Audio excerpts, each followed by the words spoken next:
جی بسم اللہ الرحمن الرحیم۔ السلام علیکم خواتین و حضرات، آپ دیکھ رہے ہیں سحر ڈیجیٹل اور میں ہوں آپ کا میزبان ملک یامین اوان۔ خواتین و حضرات، آج ہم دو ٹاپکس پہ بات کریں گے۔ پہلا ٹاپک ہے پاکستان میں تباہ کن بارشوں سے جو نقصانات ہوئے ہیں۔ تاریخ میں ایسی کوئی مثال نہیں ملتی کہ پاکستان کی تاریخ میں اس طرح کے نقصانات ہوئے ہوں۔ انبلیویبل تباہی ہوئی ہے، اس پہ ہم بات کریں گے۔ دوسری اہم پیش رفت، کل رات کے اندھیرے میں سانحہ 9 مئی کے ملزمان کو ناظرین 10 سال کی سزا سنا دی گئی۔ اور بڑی حیرانگی والی بات ہے کہ فیصلے تو عدالتوں کے ٹائم کے اندر اندر سنانے چاہیے۔ صبح 8-9 بجے عدالتیں کھلتی ہیں، 5 بجے بند ہوتی ہیں۔ یہ رات 9-10 بجے کے بعد فیصلہ سنایا گیا کہ پی ٹی آئی کے 36 ارکان کو 10 سال کے لیے سزا سنا دی گئی۔ ناظرین، انتہائی افسوس کی بات ہے کہ ان میں سے کچھ لوگ بے گناہ ہیں، ان کو سنا ہی نہیں گیا، ان کے خلاف گواہی کوئی نہیں ہے۔ جو گواہ پیش کیے گئے وہ گواہ جھوٹے ثابت ہوئے۔ لگتا یہ ہے ناظرین کہ حقائق کو پس پردہ ڈال کر فیصلے سنائے گئے۔ اسلام آباد کی عدالتوں نے بھی 10 سال سزا دے دی، سرگودا کی عدالتوں نے بھی 10 سال سزا دے دی، پنجاب کی عدالتوں نے بھی 10 سال سزا دے دی، کے پی کے کی عدالتوں نے بھی 10 سال سزا دی۔ یہ کیا معاملہ ہے؟ کیوں ایسا نہیں ہوا کہ کسی کو 5 سال کی سزا ہوتی، کسی کو 2 سال کی سزا ہوتی، کسی کو 10 سال کی سزا ہوتی؟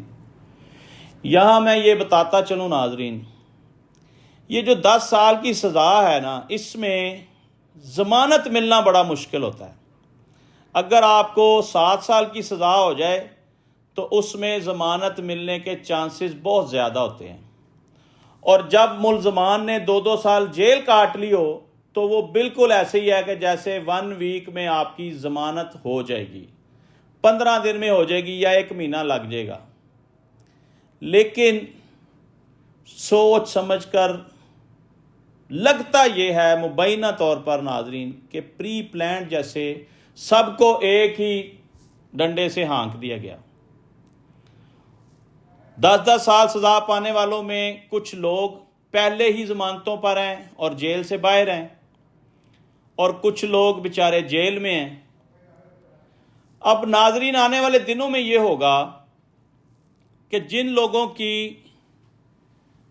10 سال کی سزا ہو گئی ہے، جن لوگوں کو، وہ عدالتوں میں جائیں گے، ہائی کورٹ، سپریم کورٹ کے دروازے کھلے ہیں اور ان کی سزائیں معطل ہو جائیں گی، اور جو لوگ جیلوں سے باہر ہیں ان کی بیلیں ایکسٹینڈ ہو جائیں گی اور ان کو ریلیف مل جائے گا، اور ہو سکتا ہے کہ یہ جو فیصلے آئے ہیں ہائی کورٹ ان کو معطل کر دے۔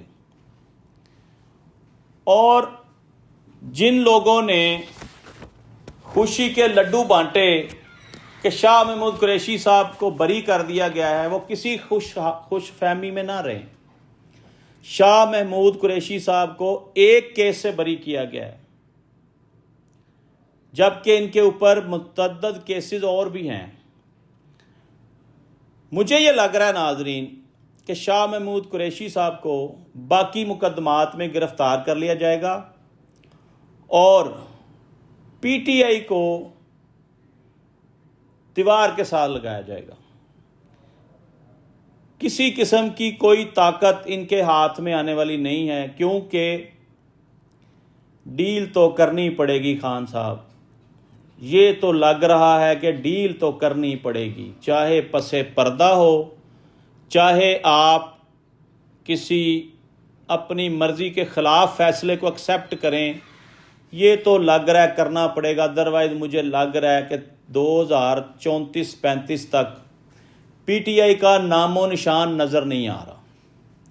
تھوڑی سی تفصیل بیان کر دوں کہ اہم ملزمان میں پنجاب کے اپوزیشن لیڈر محمد احمد بھچر صاحب ہیں. یہ بیل پر تھے اور یہ اپوزیشن لیڈر کا رول بھی ادا کر رہے تھے. ناظرین، پی ٹی آئی رہنما کو 10 سال قید، مرکزی رہنماؤں سمیت 36 کارکنوں کو سزائیں. احمد بھچر سر فہرست ہیں کیونکہ یہ اپوزیشن لیڈر جو ہوتا ہے یہ ایکول ٹو سی ایم ہوتا ہے، اس کی ویلیو اتنی ہوتی ہے. اب ان کی یہ سیٹیں بھی گئیں کیونکہ جس پولیٹیشین کو سزا ہو جاتی ہے وہ ڈی سیٹ ہو جاتی ہے، وہ بندہ ڈی سیٹ ہو جاتا ہے، اس سیٹ پہ دوبارہ الیکشن کروانا پڑتا ہے. ایک تو یہ پی ٹی آئی کو بہت بڑا نقصان ہوا. ناظرین، یاسمین راشد صاحبہ کو 10 سال، میاں محمود رشید صاحب کو 10 سال، اعجاز چودھری کو 10 سال، سرفراز چیمہ کو 10 سال، احمد چٹھا کو 10 سال، بلال اعجاز کو سزائیں 10 سال کی ہو گئی ہیں. اب ان میں ہمارے بھولے بھالے شاہ محمود قریشی صاحب، ان کو بری کر دیا گیا ہے کیونکہ ناظرین جب یہ ان کے اوپر مقدمہ بنایا گیا 9 مئی والا، تو یہ بیچارے کراچی میں اپنی مسز کی عیادت کر رہے تھے. ان کے خلاف کسی قسم کا کوئی ایویڈنس نہیں ہے، اس کے باوجود 2 سال سے پابند سلاسل ہیں. ایک بوڑھا آدمی جس کی کمر جھک گئی ہے اور سادات گھرانے سے تعلق ہے اور ایک بہترین انسان ہے، اس کے ساتھ بھی ظالموں نے کوئی رحم نہیں کیا. کم از کم اس شخص پہ رحم کرنا چاہیے تھا کہ اس کا ٹریک ریکارڈ بہت اچھا ہے سیاست میں. باقی سیاستدانوں والا حال اس گھر کا نہیں ہے، اس کا بھی کوئی ریوارڈ ان کو نہیں دیا گیا. ناظرین،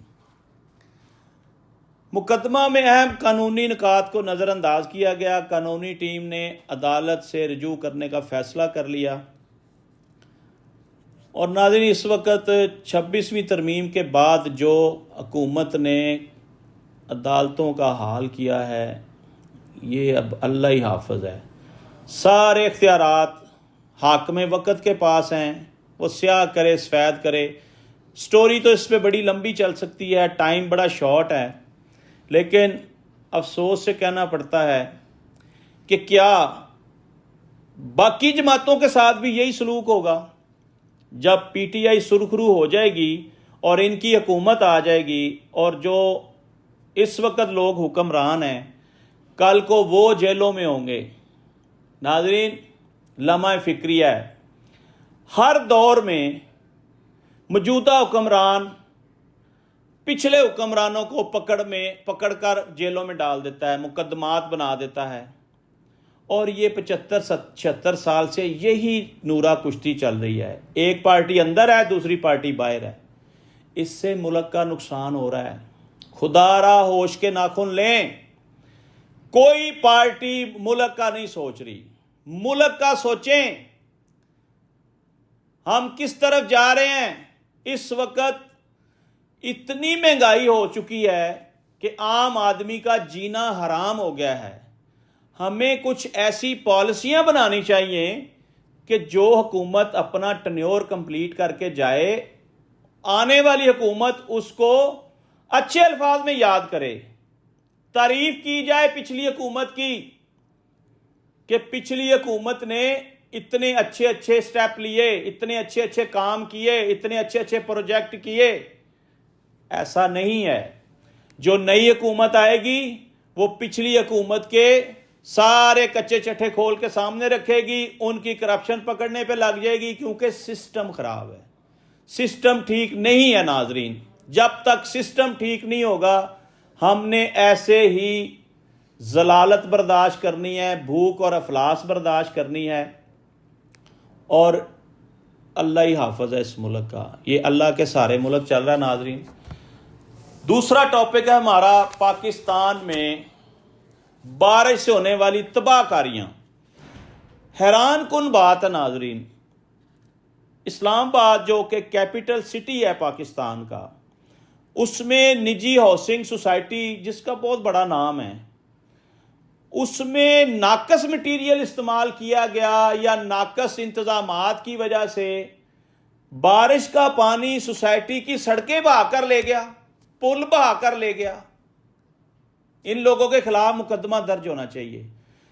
پاکستان کی تاریخ میں ایسا کوئی واقعہ نہیں ہے کہ کسی ہاؤسنگ سوسائٹی کا پورا پروجیکٹ جو ہے وہ پانی میں بہہ رہا ہو، گاڑیاں پانی میں بہہ رہی ہوں، بندے پانی میں بہہ رہے ہوں۔ ایک ریٹائر کرنل صاحب ہیں، وہ اپنی گاڑی میں جا رہے تھے سڑک کے اوپر، اچانک سے پانی کا ریلا آ گیا۔ ناظرین، اس گاڑی میں دونوں باپ بیٹی تھے، ہاتھ ہلاتے رہے، پانی نے ان کو بے بس کر دیا، پانی ان کی گاڑی کو بہا کر لے گیا۔ اور اتنی تکلیف دہ بات ہے، این ڈی ایم اے کہاں ہے، انتظامیہ کہاں ہے، مشینری کدھر ہے؟ باپ اور بیٹی عام سے پانی میں بہہ گئے، کوئی بچا نہیں سکا، کیونکہ موقع پہ فوری طور پہ ریسکیو کرنے والی ٹیمیں ہی نہیں تھیں۔ اب وہ گہرے پانی میں چلے گئے ہیں۔ وہاں کا ایک بہت بڑا دریا ہے جس کو سواں کہتے ہیں، سواں دریا اس طرح کا نام ہے۔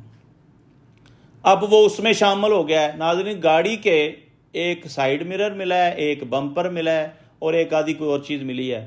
نہ گاڑی ملی ہے، نہ باپ بیٹی کی لاش ملی ہے۔ کیا کر رہے ہیں آپ لوگ؟ ادارے سوئے ہوئے ہیں۔ اور کے پی کے میں جو تباہی اس دفعہ بارشوں نے کی ہے، یہ حکمرانوں کے سارے پول کھل گئے ہیں۔ گلگت بلتستان میں بھی بے شمار تباہی ہوئی ہے۔ ایک اتنا اہم خاندان، ناظرین، جو بابو سر ٹاپ کے اوپر بیچارے کھڑے تھے، حالانکہ وہاں پانی کا تصور نہیں ہے کیونکہ بہت اونچائی ہے، لیکن پانی کے ریلے پتہ نہیں کدھر کدھر سے آئے ہیں، کوسٹریں بہہ گئی ہیں۔ لودھرا کا ایک اہم ترین خاندان اس میں بہہ گیا ہے، بچی اس میں شہید ہو گئی ہے، مر گئی ہے بیچاری، اس کی ماں اور اس کا خامد عورت کا۔ یہ یاد رکھیں، یہ جو جون، جولائی، اگست کے مہینے ہیں نا، اس میں کوئی آؤٹنگ نہ رکھیں۔ اس میں آؤٹ سائڈ جانا انتہائی خطرناک ہے، اور خاص طور پر ناردرن ایریاز میں نہیں جانا چاہیے۔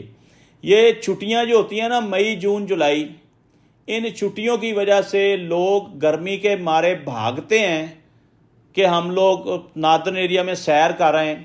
یہ کیسی سیر ہے جو ہر سال سینکڑوں سیاح مارے جاتے ہیں، جن کا کوئی پرسان حال نہیں، اور ہم ان چیزوں سے سبق بھی نہیں سیکھتے۔ ہمیں سبق یہ سیکھنا ہے کہ ہم نے برسات کے مہینے میں ناردرن ایریاز میں نہیں جانا۔ جو محفوظ ہے، جو محدود ہے، وہ محفوظ ہے۔ محدود رہیں، محفوظ رہیں۔ کم از کم اپنے گھروں سے نکلیں۔ جب بارشوں کا سیزن ختم ہو جائے پھر جہاں مرضی جائیں۔ اس وقت گلگت بلتستان، کے پی کے، بلوچستان اور پنجاب میں بے شمار نقصانات ہو چکے ہیں جن کا ازالہ کرنا مشکل ہے۔ ان کو 1 سال لگ جائے گا ان معاملات کو سمیٹتے سمیٹتے۔ میری اطلاع کے مطابق 200-250 شخص ان 2-2.5 مہینے کی بارشوں میں اپنی جان سے ہاتھ دھو بیٹھے ہیں۔ بے شمار چھتیں گر گئی ہیں، بے شمار گاڑیاں تباہ و برباد ہو گئی ہیں، نالے ٹوٹ گئے ہیں، پل ٹوٹ گئے ہیں۔ واضح طور پہ میں بتا دوں کہ ہمارا سسٹم خراب ہونے کی وجہ سے ہم لوگ بہت پیچھے ہیں۔ ہمیں آنے والے 20 سالوں کی پلاننگ کرنی ہوگی۔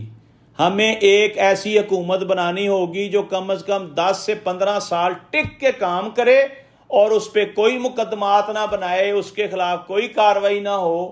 پھر ہمارا ملک ترقی کی راہ پہ چل سکتا ہے۔ ترقی کرنا تو 100 سال کی بات ہے، ہم صرف راہ پہ چل پڑیں تو بہت ساری آسانیاں ہمارے لیے ہو جائیں گی۔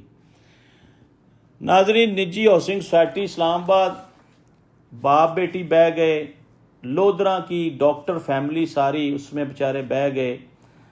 اور میں یہ آپ کو جاتے جاتے یہ مشورہ دے دوں کہ سیاحت کے لیے کوئی اور دن مقرر کریں، کوئی اور مہینے مقرر کریں۔ اور سب سے زیادہ ویل اسٹیبلش فیملیاں سیاحت کے لیے جاتی ہیں۔ عام آدمی تو بیچارہ نہیں جا سکتا، اس کی ریشو 1% یا 2% ہے۔ 95% جو سیاح ہیں وہ کم از کم مڈل مین ہوتے ہیں، کم از کم۔ اور جو مڈل مین ہے یا اپر کلاس ہے، ہر گھر میں اے سی ہے، ہر گاڑی میں اے سی ہے، ہر دفتر میں اے سی ہے۔ ایسی بھی کون سی گرمی ہے جو آپ ٹھنڈی کرنے کے لیے ناردرن ایریاز میں جاتے ہیں اور جان گوا دیتے ہیں۔ میرا مشورہ ہے محدود رہیں، محفوظ رہیں، اپنا اور اپنے بچوں کا خیال کریں، اپنے خاندان کا خیال کریں، رحم کھائیں اپنے اوپر، آپ کی جان بہت قیمتی ہے۔ یہاں پہ ناظرین حکومت وقت کو ایک میسج دینا چاہوں گا کہ ایسے اقدامات کریں جن سے آنے والے سالوں میں منیمم نقصان ہو، منیمم جانوں کا ضیاع ہو۔ لوگوں کی جانیں بڑی قیمتی ہیں۔